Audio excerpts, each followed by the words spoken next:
출애굽기 35장 30에서 36장 7절 말씀입니다.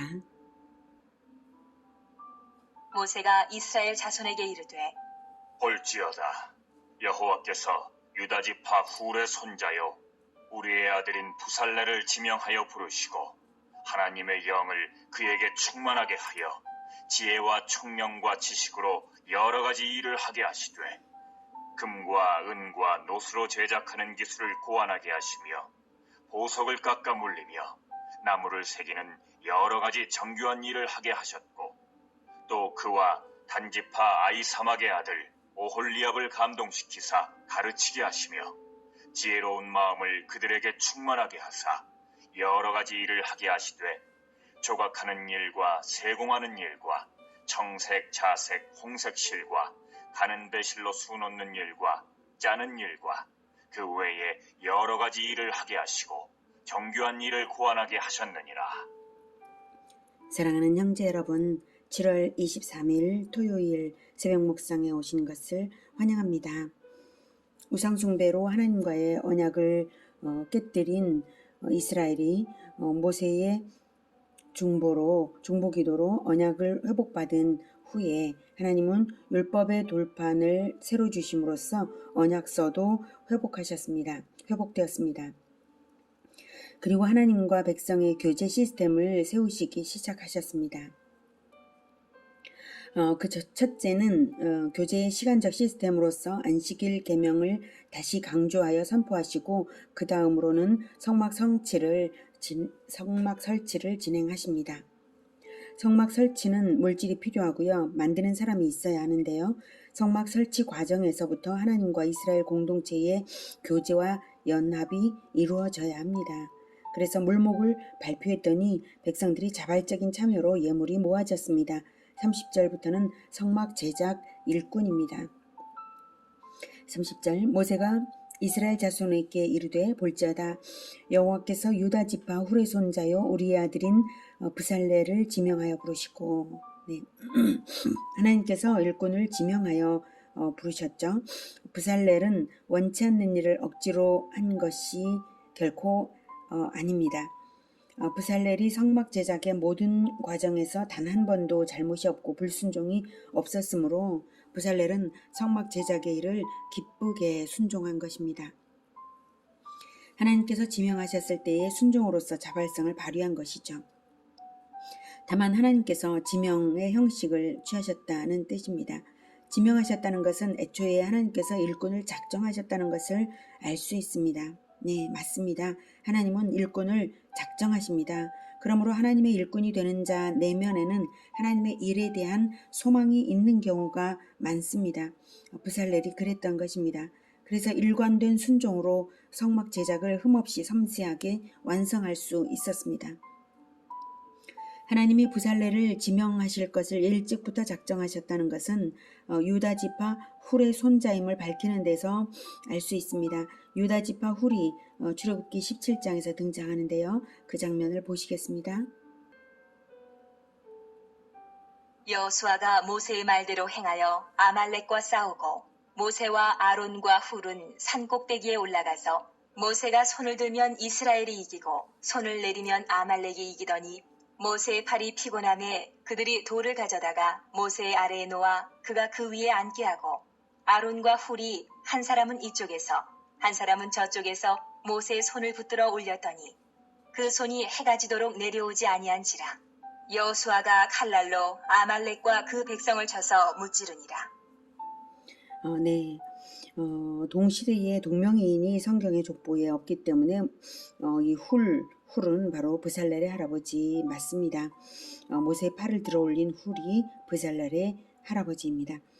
그리고 모세가 산에 올라갈 때 백성들에게 아론과 훌의 지도를 따르라고 당부했던 것을 보면 훌이 아론의 버금가는 지도자였음을 알 수가 있습니다. 이렇게 하나님께서는 선조의 수고에 대한 보상을 후손에게로 돌려서 상 주실 기회를 제공하신 것이라고 저는 생각합니다. 선조 때부터 이미 부살렐은 선택되었다고 볼 수 있는 지점입니다. 하나님은 모든 사람들을 봐두고 계신 것이고요. 선조의 행실에 따라 은혜를 천대까지 베푸시는 분이십니다.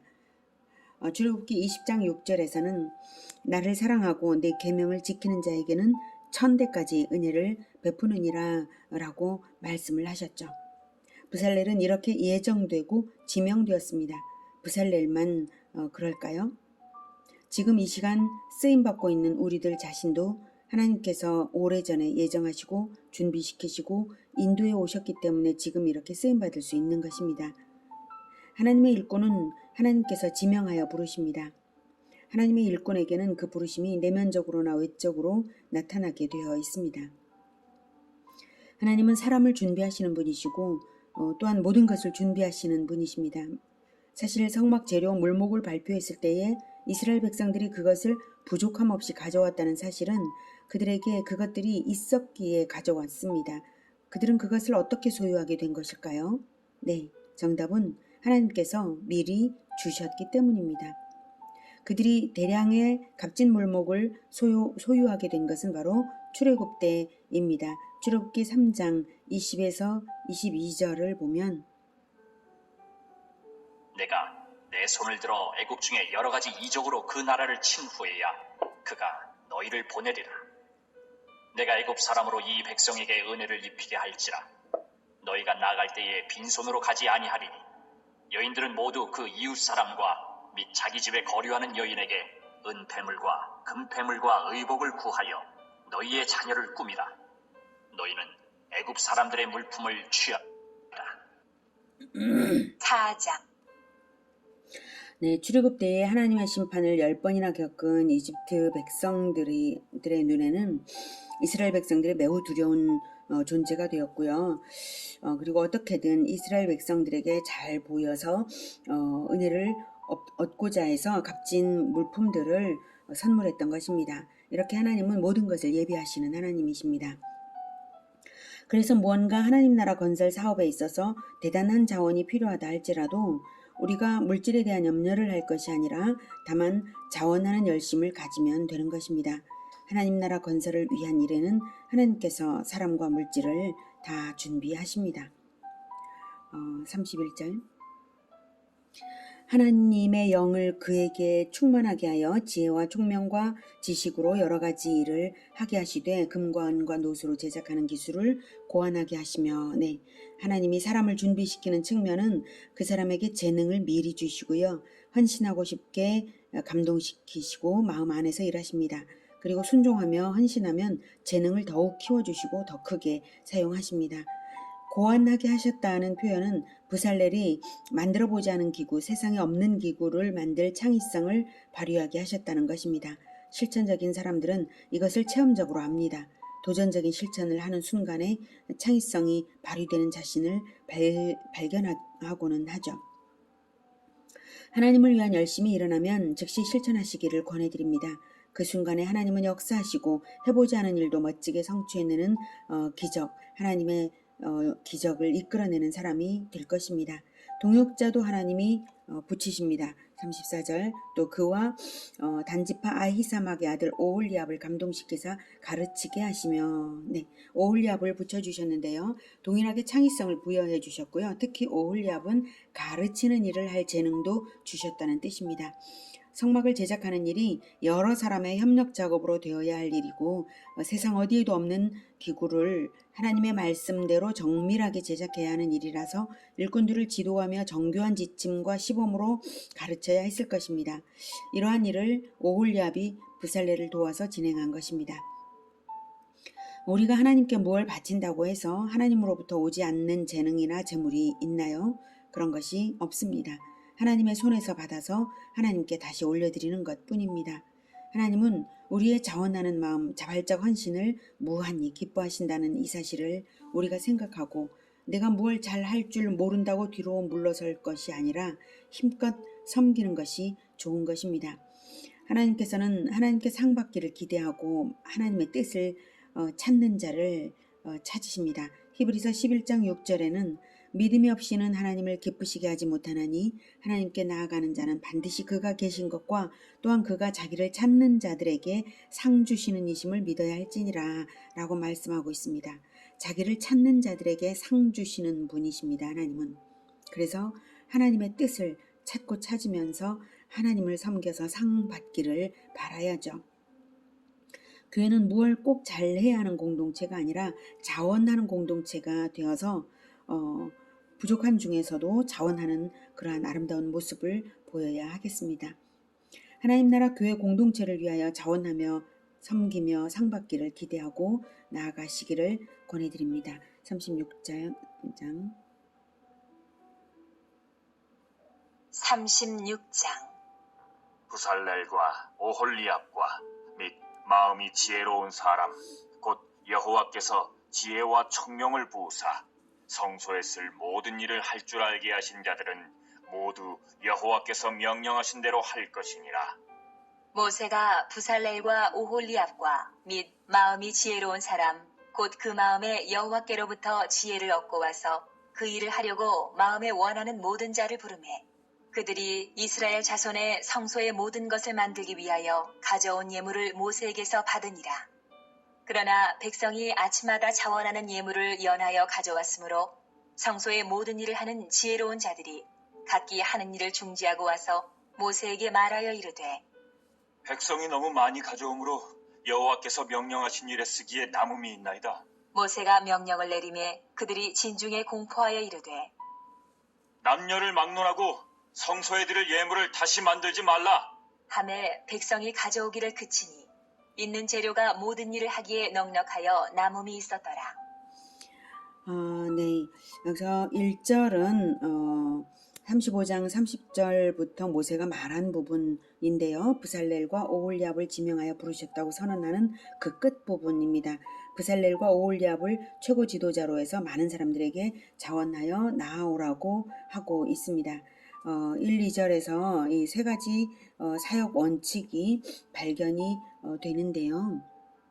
첫째는 하나님께서 지혜와 총명을 주신다는 것이고요. 두 번째는 자원하는 마음, 그리고 세 번째는 하나님 명령대로 사역을 해야 된다. 이것입니다. 첫 번째는 지혜와 총명을 하나님이 주신다. 두 번째는 자원하는 마음이 필요하다. 셋째는 하나님의 명령대로 사역하셔야 된다. 자, 첫째, 사역자는 하나님께서 지혜와 총명을 주신다는 점인데요. 성경 전체를 볼 때에 하나님의 사람들이 놀라운 능력을 발휘할 때는 언제나 실천과 동시에 능력이 검증되곤 했습니다. 믿음을 가진 자는 성실함과 담대함으로 나아가면 지혜와 총명을 부어주십니다. 아마도 성막 제작 일꾼들도 그것을 체험했을 것입니다. 성막은 세상에 없는 유일한 기구입니다. 만드는 방법도 세밀합니다. 아무도 만들어 본 일이 없습니다. 하지만 나와서 만드는 것이죠. 나오는 자에게 하나님은 지혜와 총명을 부으시는 것입니다.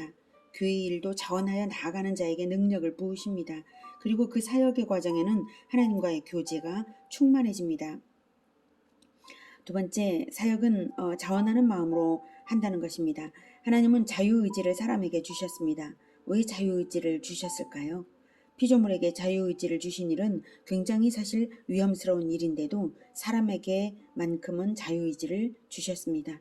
자유의지가 주어졌기 때문에 죄를 지을 수 있었는데 그만큼 위험한 자유의지를 왜 주셨을까요? 그것은 자유의지로 드리는 사랑을 받으시기 원하신 것입니다.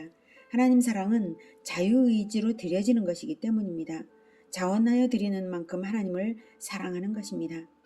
자기 자신을 드리는 것은 자원하는 것이죠. 억지로 받으시는 분이 아니시므로 하나님은 한없이 기다리십니다. 자유의지를 주셨으므로 기다리십니다. 셋째, 하나님의 명령대로 사역한다는 점인데요. 이 원칙이 가장 중요하겠죠. 하나님 명령대로가 아니라면 하나님의 일이 아니니까요. 그래서 사역자는 반드시 자기가 하는 일이 하나님 명령에 부합되는지를 늘 점검하는 원칙을 마음에 가져야 합니다. 마땅히 늘 성경을 배우는 사람이어야 합니다. 그리고 자기를 지도하는 자에게 지도를 잘 받으며 사역에 임해야 합니다. 자, 이렇게 해서 성막 제작 일꾼들이 모이자 이제 백성들이 성막 재료 물목들을 예물로 가져왔는데요. 아주 계속해서 가져옵니다. 끝없이 가져와서 감당이 안 될 정도였습니다. 그래서 성소의 모든 일을 하는 지혜로운 자들이 각기 하는 일을 중지하고 와서 너무 많이 가져오기 때문에 각기 하는 일을 중지하고 와서 이제 그것을 받느라고 받았고 그것이 남았습니다. 그래서 이제 그만 가져오라고 모세의 명령이 내리자 중지될 정도로 하나님께 드리는 백성의 사랑이 넘친 것입니다. 백성이 드린 이 예물들은 출애굽 때에 이미 예비된 것입니다. 하나님께서 애굽 백성들로 하여금 이스라엘 백성들에게 주게 만드신 금은 폐물과 값진 물목들이죠. 하나님은 이렇듯 미리 주시고 나서 다시 받으시기를 기뻐하십니다. 자원하여 드리는 예물을 받으시기 위하여 미리 주시는 것이죠. 그러니 사실은 하나님은 부족해서 받으시는 게 아니라 자원하여 드리는 사랑을 받으시기 위하여 미리 주시는 것입니다. 하나님은 자원하는 그 마음을 받으시는 것입니다. 사실은. 그러니 드리고 나면 하나님께서 다시 채우실 것도 알 수 있습니다. 하나님은 우리 마음에 자원하는 사랑을 보시는 것이죠. 재물이든 재능이든 하나님에게서 받지 않은 것이 없습니다. 그리고 하나님께 드려질 때 가장 아름다운 것이고 보람된 것입니다. 영원히 남는 것이니까요. 재물을 드리는 것도 아름답지만 자신을 드리는 것은 더욱 아름다운 일이고 행복합니다. 예수 제자 여러분, 하나님과의 교제는 구체적인 사역을 통해서 교제가 풍성하게 확장됩니다. 그리고 하나님께 드릴 때에 하나님을 더욱 알아가는 것입니다. 하나님께 여러분 자신을 자원하여 드려서 충만하신 하나님을 더욱 많이 체험하시기를 축복합니다. 기도하겠습니다. 하나님, 우리에게 재능과 또 물질과 여러 가지 자원과 무엇보다도 자원하는 마음도 자유의지도 주신 것을 감사드립니다. 우리에게 자유의지를 주셨사오니 우리가 자유로운 마음으로 아무것도 염려하지 않고 하나님을 사랑하여 드리기를 그 모든 일들보다도 첫째로 힘써 하겠습니다. 주님, 우리를 붙잡아 주시옵소서. 하나님을 더욱 사랑하는 마음으로 충만하게 해주시고 우리가 자원하여 드릴 때에 늘 모든 것에 넘치게 하실 하나님을 믿습니다. 하늘과 땅의 모든 권세를 가지신 예수님께서 우리와 함께 하시니 우리가 그것을 믿을 수 있습니다. 하늘과 땅의 모든 권세를 가지신 예수님의 이름으로 기도드립니다. 아멘. 이어지는 시간은 개인 기도 시간입니다.